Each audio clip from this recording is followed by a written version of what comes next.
When someone messages me and says, "Oh my God, Ancia, I haven't lost any weight on Zepbound or Wegovy," I have a lot of questions. How long have you been taking these medications? What dose are you on? How long have you been on each dose? How much weight are you trying to lose? What changes have you made? What have you been tracking? When you say you've lost no weight, are you saying you've lost 0 pounds across the time that you've been on the doses that you just told me about? Or are you saying you haven't lost weight because by your measure of what you thought was an acceptable loss on these medications, you haven't met that? Sometimes people message me because they're ready to quit. They're like, I'm spending all this money on these medications and it's just not working. I'm not losing any weight. I have one very simple question. What's your next plan? If this isn't going to work for you, what's your next plan? It's not meant to be rude. It's just genuinely meant to make you think for a second before you give up. I don't have another plan. My next plan would be bariatric surgery, but even that, to maintain the loss across time, people are often being placed on GLP-1 medications now. So what's your plan? You didn't just start GLP-1 medication and spend as much money as you're spending per month because other things have worked, but you just wanted this one.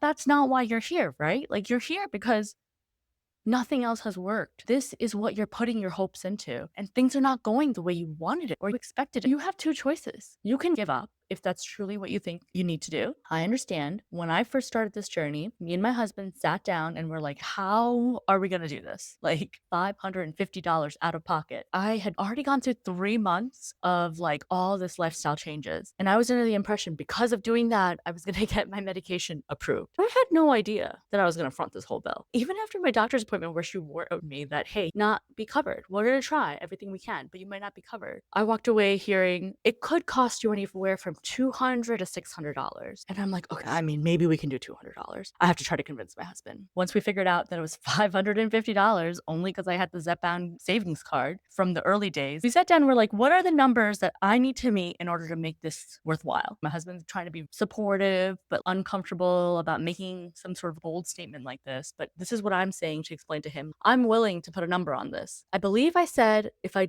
don't lose at least 10 pounds in the first 2 or 3 months, I have to ask him. But I'm pretty sure it was like 10 pounds in the next 2 or 3 months because that was a big deal. Privately, I was like, I hope it's a lot more because everybody else is losing a ton of weight. I should be able to figure it out.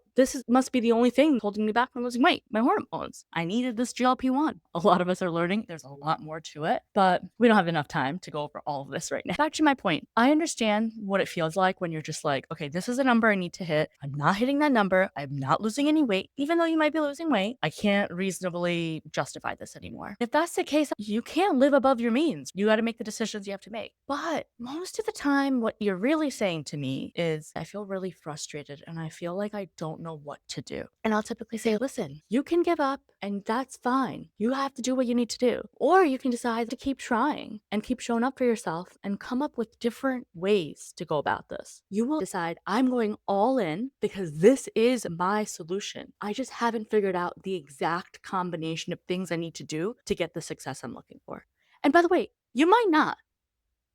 Your journey may not be losing 2 pounds every single week. If you keep going, every little pound, every portion of a pound will get you there. So before you decide that it's not working and you're done, think about this. What if you just went all in? What if you didn't know everything you needed to do? What if you still had a lot more to learn? That it wasn't just these medications? Because that's the truth I had to learn. Even though I did 3 months of behavioral retraining before I started, I still had quite a bit to go. I'm somebody that struggles with being patient. So I want it now, especially if I'm going to go all in. I better see the results. It's frustrating, but moving your mindset away from this idea that you need to prove the worth of being on these medications puts unnecessary pressure on you. It took me months to snap out of that mindset. Probably at least like 6 months before I started realizing there's something really toxic about believing that I needed to lose this much weight. I did meet my threshold for that 3 month mark, but it continued in my mind that I had to hit this goal. And every time I didn't, I felt stressed, especially around the 4 and 5 month mark. We were in the shortage, so I wasn't even able to dose up as would be normally suggested for me. You're adding all this pressure. When I'm hearing this from people, I really wish I could say all these things, but usually I can't do that in a message. So maybe now I have this and I can share. I really want you to dig down deep and figure out if you're in this for the reasons that will keep you going, or maybe you have other choices and you don't need to spend several hundreds of dollars to take this medication. This doesn't have to work for everyone, but if you want it to work for you, you need to commit 100%. You need to go all in, and you need to decide you are not stopping until you get there, even if it takes you longer than you expected. Listen, when I started this journey, I thought I was gonna be covered by insurance. I hit that BMI requirement. My BMI was 47, maybe 49, but a lot, right? Of course they would cover me. I'm the ideal candidate. It doesn't work like that. And I was like, I work for a company that's really smart. They would definitely get this plan. Nope, not at all. So then when I learned the price tag, I was like, there's no way I could be on this medication for more than a year. So me and my husband agreed if I lose 10 pounds in 3 months, I can justify staying on. The max that makes sense for me is a year. I'm gonna lose as much as I can in a year and then figure it out after that. But looking back now, it's humorous. It meant that I thought I could lose all the weight I needed to in a year, which is not reasonable when you calculate what a healthy weight loss is and how much weight I had to lose. I was starting at almost 300 pounds.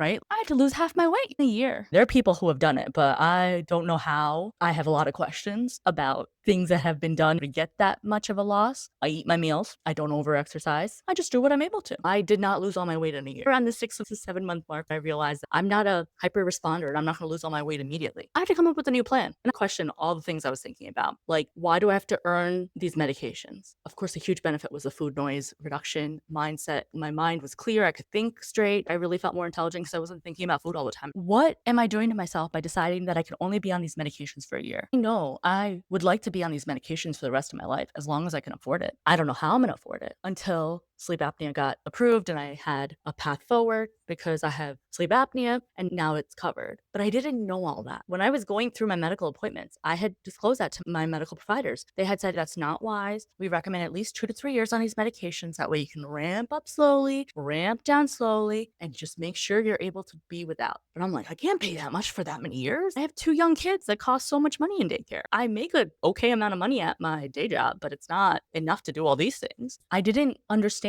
what I understand now. The value of these medications is not related to the amount of weight I lose, but it used to be. I'm so grateful I broke that toxic thought process. It was not easy, but I had to burn out to climb out of that hole and be who I am today. Please don't be confused. I'm not perfect. I am still on this journey. Everyone inside my membership knows about what I experienced. I'm very honest with them. We have such a great community that we communicate what's going on. Whenever anybody asks me, I'm really straightforward about what I'm experiencing. But there is a lot of skills that I have learned through all of this. The biggest thing is I'm always trying to improve. I have so much to learn. I'll never stop learning because it's not possible for me to know everything. Now I have medication covered, but I did not have this covered during the time that some of this decision making was happening. I just decided I need to make changes. I'm very fortunate that I was able to make other changes, like give up some things that we would have done as a family. But at the end of the day, what kind of family do we have if mom's not healthy? Mom's not able to go anywhere. How are we going to go to Disney World? She can't barely walk. It's so true. I went to Disney World in 2019 before me and my husband got married. I literally was exhausted every hour. I have to sit. Oh my God. I couldn't even fit in some of the machines. I remember getting in line for the Avatar ride. We were in line for like 2.5, 3 hours. And the whole time I was petrified. It was a brand new ride, so there wasn't enough information about whether or not my body would fit into it. I did not really fit into it. The very kind rider attending there did whatever was needed to help me get into that seat. My calf could not get in there, but he pushed more than probably anybody else would. And I was so grateful to that man because I was able to experience it. But that was 40, 50 pounds less than I am now. I knew what I could sacrifice because we couldn't do the things we wanted to do with the money so that I could get healthy. It's reconsidering perspective. I said no to most social obligation. I said no to most social events for the past year. I can't. I'm investing into my health. Is it kind of boring not going out with my friends? Yeah, but these were the decisions I made for my longevity. If you struggle with that, think about this. It's not easy to let go of this belief that you need to earn losing the weight. Maybe you just deserve to have the medication that you need for your body to be healthy. That's invaluable. It sucks that we have to make decisions like this. We shouldn't have to. I hope that we get legislation passed. We all deserve this. Until we have that, I am going to advocate for you to take care of yourself What can you give up so that you won't put this pressure on yourself, right? Like, it's less pressure when you've decided, okay, I'm just not going to buy my usual Amazon purchases. You might not get the exact, you're still probably going to spend more money on your Zepbound or your Wegovy than you would doing the other things, but give yourself a chance. That's all. All right. Love you guys. If you aren't yet, make sure you hit like, comment, and subscribe. It would mean so much to me. I have a lot more coming.